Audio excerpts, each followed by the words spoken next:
I travel with Malati Prabhu when she travels. I'm from Czech Republic originally. I work for Bhaktivedanta Book Trust and staying in Vrindavan. That's my life. Well, because you mentioned BBT, I have a question. She's from the European media.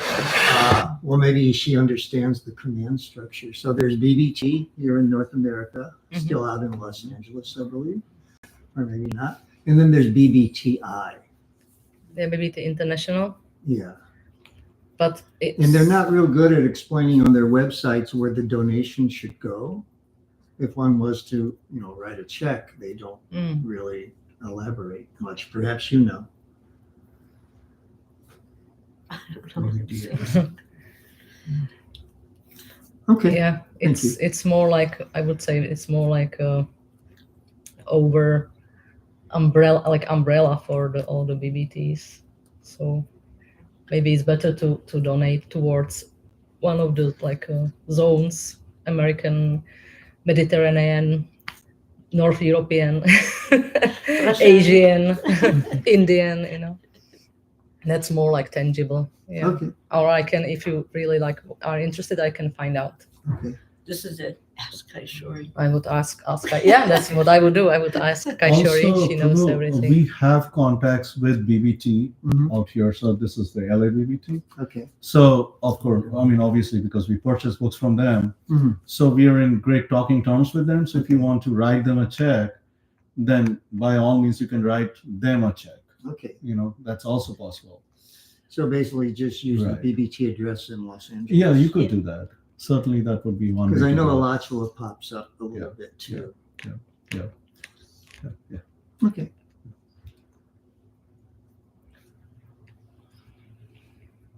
So what is the next? So there are a couple of ways that we can go. One is if you have something in your mind you want to talk about, and then we can follow along. The other thing is if we can go around, or whoever, it doesn't have to be sequentially. If people have, because we are a very intimate group, and looks like most of us have been involved with ISKCON in quite a big capacity. So we can talk about anything that goes, because this is a great opportunity. This is such an intimate group. We can, put it right out there. And if I can set the stage by asking something that was asked of me, and then maybe others can follow, if that is how you Yeah, prefer. I'm fine. That's fine. Okay. All right. So one of the things. 'Cause I certainly don't want to sit and lecture. It's just like, let's have a conversation here.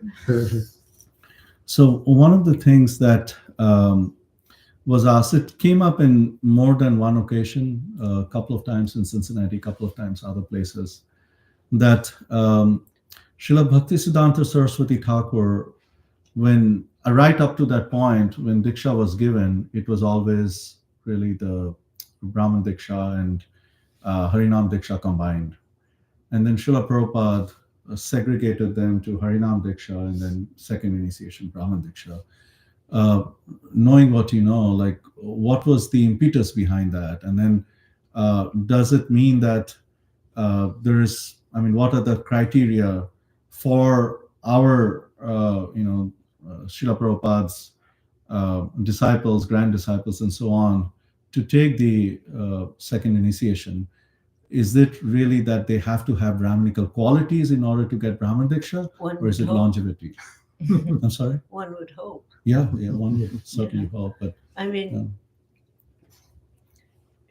Prabhupada offered Harinam, and he was initially quite liberal, actually. And then it was somewhat over a year, more than a year, when he introduced the Brahminical initiation. For me, it was in 68, sorry. We were on our way to UK. We stopped in Montreal. And Hamavati, one of the early people, came up and said, you're going to get Brahman, you're going to get second initiation. We didn't even use the word Brahman yet. And I just had a baby. And at that point, she was 5 weeks old. When we left, she was 6. And I said, "What does that mean?" And she goes, "More mantras." And I'm just like, "Oh my God," like just trying to get those 16 in, take care of it, get ready to leave the country on a one-way ticket. It was like not something that I was enchanted by. But it happened. There's a picture. It's quite a well-known picture, actually, of the group of us getting. It's recorded. Let's see if I can find that picture. And sorry, image. I think they use the word image.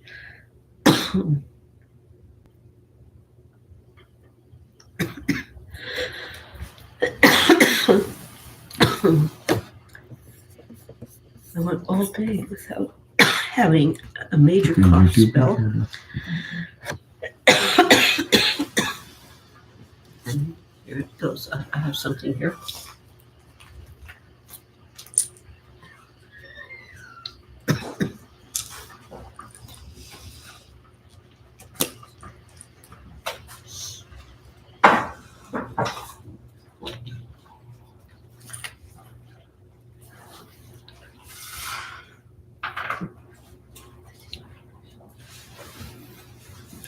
Hare Krishna. Hare Krishna Vidmai. Vidmai is here. Hey, Krishna, Wherever you want to sit.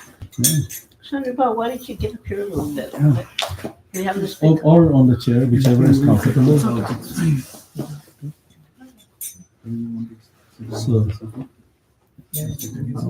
I can do it.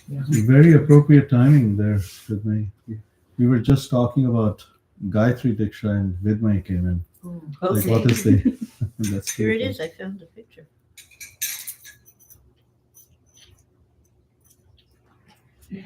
Oh no, that's the one in. Yep, this is it, Montreal. We can pass this around. One, and have a look. So on that occasion, we're stopping in Montreal to get instructions. Are you cold? No. Do you want to take your coat off, like stay a while? And so we're hoping to get some, final instructions before we leave. And it also happened to be the occasion of Janmashtami, I think that's all. and the second one Yes, remember. to be observed in ISKCON. And then, of course, what's next? Anybody know after Janmashtami? Srila Prabhupada's appearance. Yes. So that was pretty much like the first major, you could say, Vyasa Puja. Prabhupada actually used the word birthday. Even for Lord Chaitanya, I was like, what is this? It's Lord Chaitanya's birthday.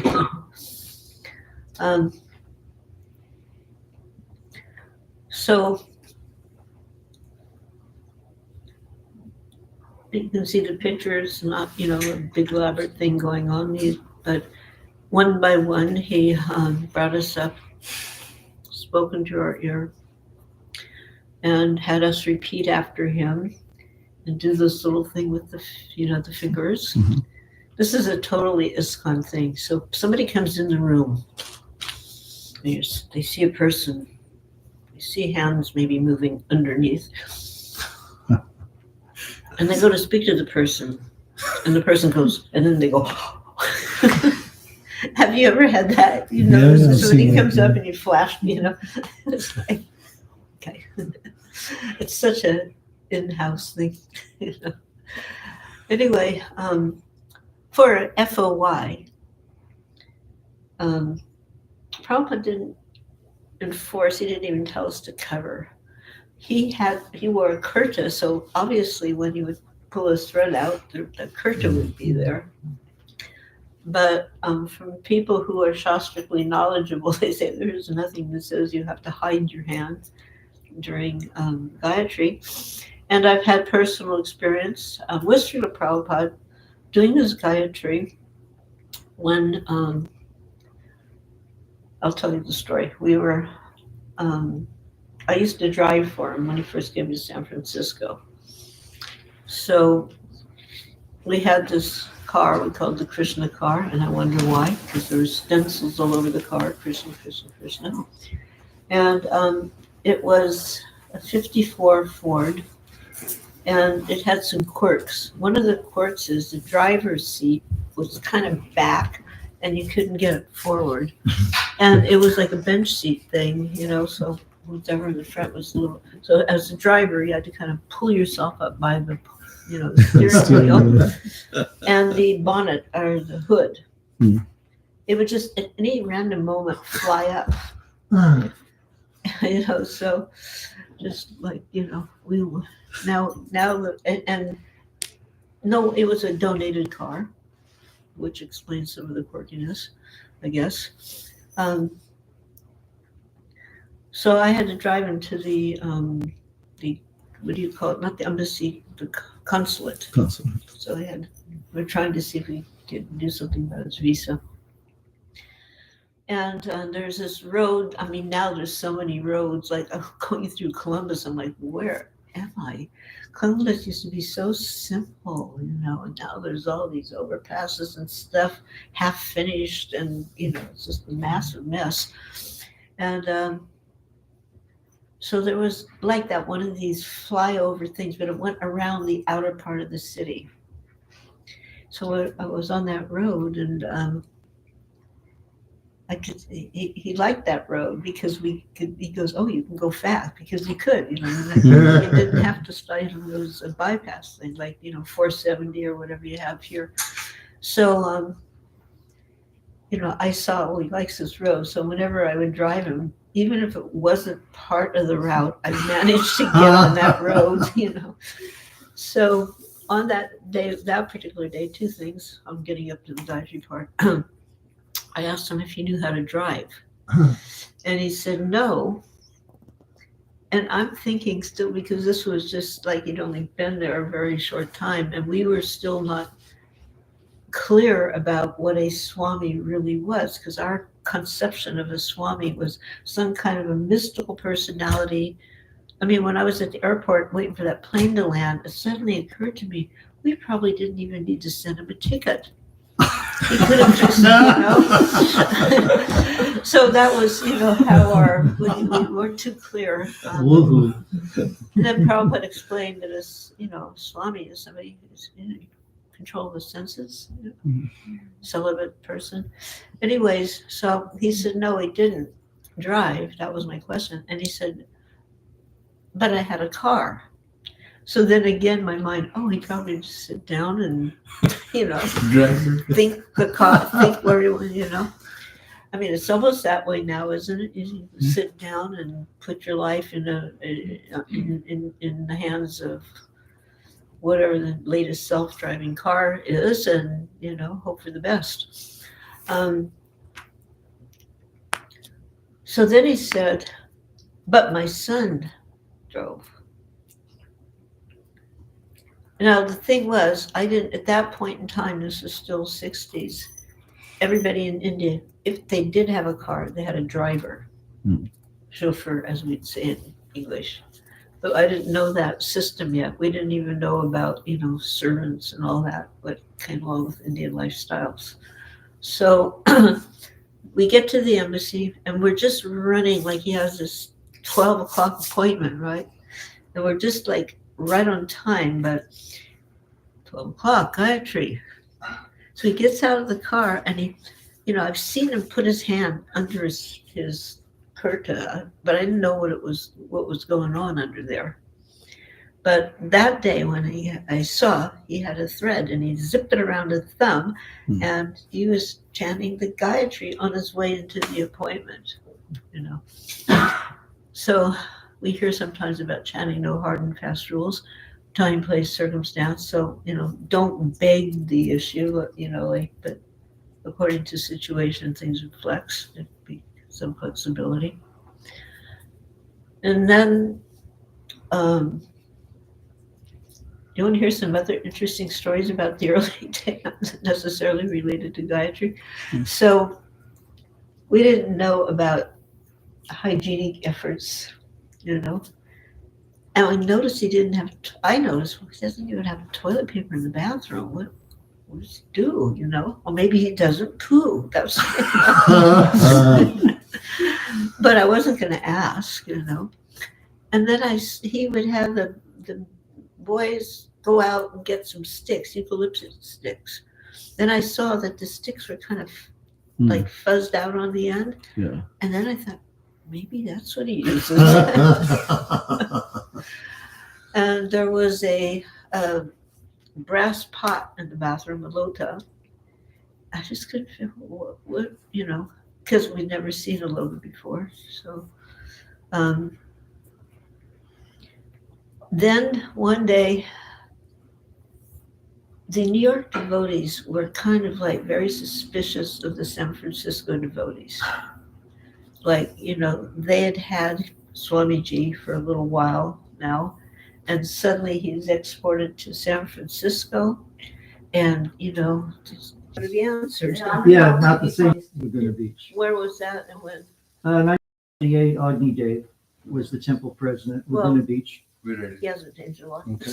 I think we should break for Yeah. dinner and then continue. He's not an ID. Please let us thank Her Grace Malati Devi Dasi by chanting the Hare Krishna Maha Mantra. Hare Krishna, Krishna Krishna, Hare Hare, Hare Rama, Rama Rama, Hare Hare. Nowadays, you will get background check. And, you know, you